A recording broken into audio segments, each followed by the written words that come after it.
हिकिड़ो सहाबी हुज़ूर सल्लल्लाहु अलैहि वसल्लम वटि आयो। अल्लाह जा रसूल मां तव्हां ते कलमो पढ़ांदो मुसलमान थियंदो। अल्लाह जा रसूल हुनखे कलमो बि पढ़ायो, मुसलमान बि थियो। पैगम्बर सल्लल्लाहु अलैहि वसल्लम जो हाली मुसलमान घटि आहिनि, अवां पंहिंजे ईमान जो इज़हार न कजो। वञो निमाज़ पढ़ो, ज़ाहिर मुसलमान थियण खां पोइ निमाज़ बि पढ़णी आहे, ज़िकिर बि करिणो आहे, हर शइ करणी आहे, पर इन शइ जो ख़्यालु करिणो। ठीकु आहे यार रसूल अल्लाह सल्लल्लाहु अलैहि वसल्लम हीअ जो पंहिंजो घर जे अंदरि वियो, 5 वक़्त निमाज़ तिलावत, हिन जे घर वारा सभु जेके ॿिया हुया उहे सभु काफ़र हुया, गैर इस्लाम हुया। हिन जी अमड़ ऐं ज़ाहिर आहे इश्क ऐं मुश्क लिकी न सघंदो आहे, इश्क ऐं मुश्क लिकी न सघंदो आहे। बहरहाल कुझु ॾियारनि खां पोइ हिन जे घर वारनि खे ख़बर पई हिन जो पीउ वफ़ात करे वियो, हिन जी अमड़ जीअरी हुई। हिन जे चाचे खे जॾहिं ख़बर पई त हिन खां पुछियईं, चई ॾे हाल अहवाल। चई जेको पुछो। चए तो मुहम्मद मुस्तफ़ा सल्लल्लाहु अलैहि वसल्लम जे मथां कलमो पढ़ी करे मुसलमान थियो आंजा? चई हा। चई हे तूं छा कयो आहे? पंहिंजे अबनि ॾाॾनि वारो दीन छॾे करे हाणे हज़रत मुहम्मद मुस्तफ़ा सल्लल्लाहु अलैहि वसल्लम जे कढ लॻो आहे, उनजे मथां तो ईमान आंदो आहे, तूं कीअं पंहिंजी ज़िंदगी गुज़ारींदे? चई हाणे ज़िंदगी गुज़ारण जेका हुज़ूर जे नाले ते क़ुर्बान गभा थी वेंदुमि, पर मोहम्मद मुस्तफ़ा जे कलमे खे न छॾींदुमि। चाचे हिन खे मार कुट कढी करे हिन जे जिस्म ते जेके कपिड़ा हुया, कपिड़ा उन जा फाड़े उनखे ईअं नंगो करे उघाड़ो करे ॿाहिरि कढियो। माउ काफ़र जी हुजे मुसलमान जी हुजे, रहमदिल हूंदी आहे, शफ़ीक़ फितरी मोहबत आहे। अमड़ जॾहिं ॾिठो त मुंहिंजो पुटु ईअं वञे थो, हो बि वीचारी बेयारो मददगार, पर हुई हूअ बि काफ़र, तॾहिं पंहिंजो रओ कढी ॾिनई। हुनखे छा ॾिनई बाबा? रओ ॾिनईसि, पंहिंजो ओगड़ ढक। साहबी जॾहिं ॿाहिरि निकितो त उहो अमड़ जो रओ जेको आहे उन मां कुझु हिसो हेठि गोॾ ॿधई, ॿीं चादरड़ी पंहिंजी कमीस जे मथां ईअं ॾेई करे हलिया विया। हीअं जो आया त मदीने जे अंदरि रसूलुल्लाह सल्लल्लाहु अलैहि वसल्लम पैगम्बर सल्लल्लाहु अलैहि वसल्लम मस्जिद जे अंदरि वेठा आहिनि ऐं हुज़ूर सल्लल्लाहु अलैहि वसल्लम जी पुठि मुबारक आहे। सहाबियुनि जो मुंहुं हीअं दरवाज़े ते हो। हिन सहाबी खे ॾिसी करे कंहिं सहाबी इशारो कयो, या रसूलल्लाह सल्लल्लाहु अलैहि वसल्लम तव्हांजो फलाणो सहाबी जेको कुझु ॾियारा अॻ में मुसलमान थी वियो हाणे आयो आहे। हुज़ूर जो पंहिंजो हीअं कंधु मुबारक पोइ ते फेरायो। हिन खे इन हालत जे अंदरि ॾिसी करे हुज़ूर मुस्कुरायो। पाण फरमाए इस्लाम आणण खां पोइ इहे तकलीफ़ूं तव्हां ऐं असांखे काटणियूं पवंदियूं।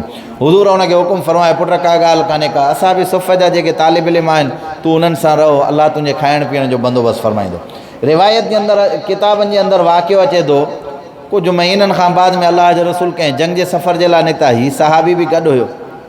पोइ उन सफ़र जे दौरान हिन सहाबी खे ॾाढो शदीद बुख़ार निकितो, बुख़ार बि एॾो निकितो, एॾो बुख़ार निकितो जो उन ई टाइम उन ई वक़्त जे अंदरि वीचारो पंहिंजे रब खे प्यारो थी वियो।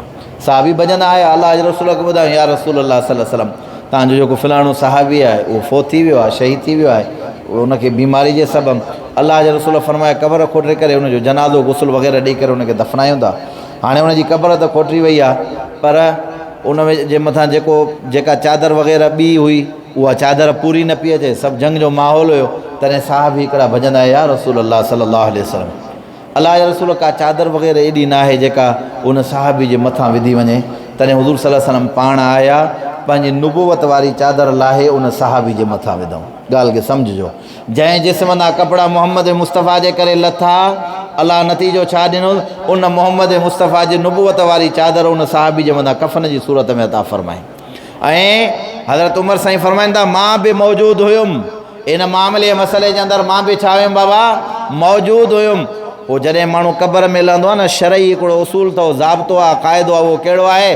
क़बर जे अंदरि सभ खां पहिरियों उनजो मिटु माइटु लहंदो आहे, पुटु लहंदो, भाउ लहंदो, जेको उन मैयत खे खणी करे रखंदा आहिनि। साहबी बीठा है इंतज़ार में त मोहम्मद मुस्तफ़ा पाण लहद जे अंदरि लही करे अलाह जे रसूल फरमायो हिकिड़े भाउ खे ॿिए भाउ जे हवाले कयो वञे। तॾहिं हज़रत उमर जहिड़ो जलील क़द्र साहबी चए थो, ओ मिठा आएं त कुझु ॾिहाड़नि जे लाइ, पर रब्बे मोहम्मद जो कसम आहे तुंहिंजे अमल अॼु उमर जे होश जूं रड़ियूं कढी छॾे। काश जेकॾहिं तुंहिंजी जाइ ते मां हुजां, मूंखे बि मोहम्मद जो भाकुर नसीब थिए हा। तूं त गोए खणी वई, अलाह जे रसूल जो भाकुर तोखे नसीब थी वियो। हुज़ूर पाण उन सहाबी जे मैयत खे क़बर में रखी ऐं कफ़न मां हीअं उनजो मुंहुं कढी करे चयो, मुंहिंजा रब, ओ मुंहिंजा अलाह, तूं गवाह रहिजा, मां मोहम्मद करीम सल्लल्लाहु अलैहि वसल्लम हिन तुंहिंजे बाने जे लाइ दुआ घुरां थो, रब मुंहिंजे हिन बाने खे बख़्शिजांइ। मुंहिंजा मिठा, जंहिंजे लाइ मोहम्मद मुस्तफ़ा बीह करे दुआ घुरे त रब्बे मोहम्मद जो कसम आहे ख़ुदा हुनखे दुनिया आख़िरत जूं कामयाबी नसीब फरमाए छॾियो। पोइ साहबी तॾहिं त चवंदा फुस्त दीन खे सम्झो, माण्हुनि दीन खे वापार बणायो आहे, पेट ऐं तिजारत जो ज़रियो बणायो आहे। क़ुर जी माना ग़लति बयानु कनि, हदीसूं माण्हुनि खे ग़लति ॿुधाइनि। अलाह जा माना तव्हां ऐं असां जेकॾहिं दीन इस्लाम न सम्झोसीं ईअं ज़िंदगी गुज़ारीसीं, इहा ज़िंदगी कहिड़ी आहे तव्हां ऐं असांजी? साहबा इकराम खे केॾो इश्क़ हो रसूलुल्लाह सल्लल्लाहु अलैहि वसल्लम, सहाबियत खे केॾी मोहब्बत हुई पैगम्बर सल्लल्लाहु अलैहि वसल्लम सां। अल्लाह जो कसम आहे, तव्हां खोले करे किताब ॾिसो, जॾहिं हुज़ूर जी रहलत आहे साहबा इकराम जी कैफ़ियत बयानु करण जे वटां न आहे। हिकिड़ो साहबी वीचारो जॾहिं हुनखे ख़बर पई ज़मीन में गांव पटो पियो करे, ज़मीन जो कमु, कंहिं ॿुधायो त हुज़ूर सल्लल्लाहु अलैहि वसल्लम दुनिया छॾे विया। चई रब जेके अखियूं ॾिनियूं हाणे मूंखे हिन जी ज़रूरत कान्हे का।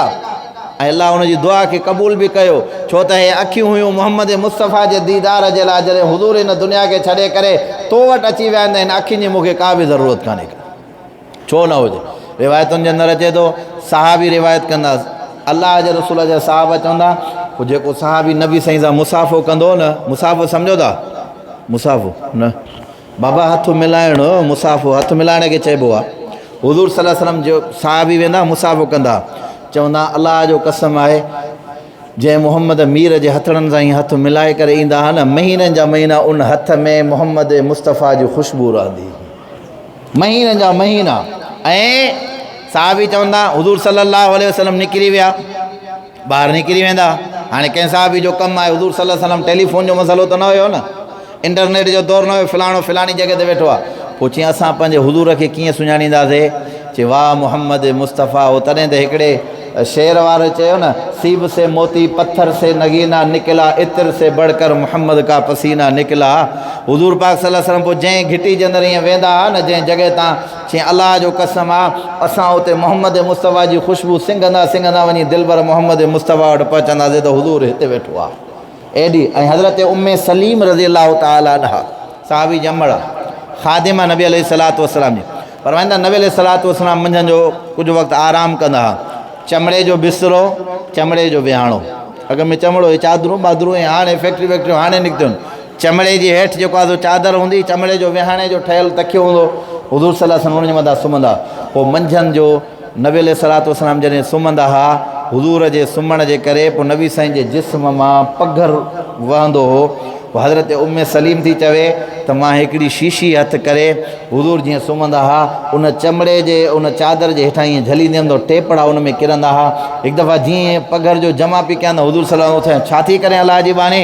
चई या रसूल अल्लाह, हे अव्हां जे पघर खे जमा थी कयां। छाजे करे? चई रब मोहम्मद तुंहिंजे पघर में जेका ख़ुशबू रखी आहे, ख़ुदा जो कसम दुनिया जो को अतुर उन जो मुक़ाबिलो ई कोन थो करे सघे।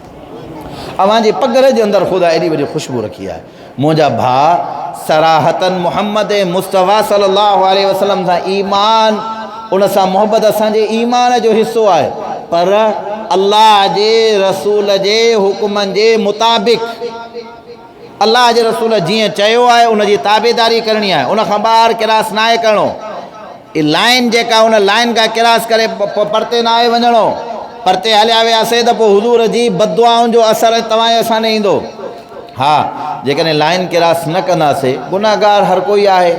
कहिड़ो इंसानु आहे जेको दुनिया जे अंदरि गुनाह नथो करे? अब आहे की न? हर माण्हू गुनाहगार आहे।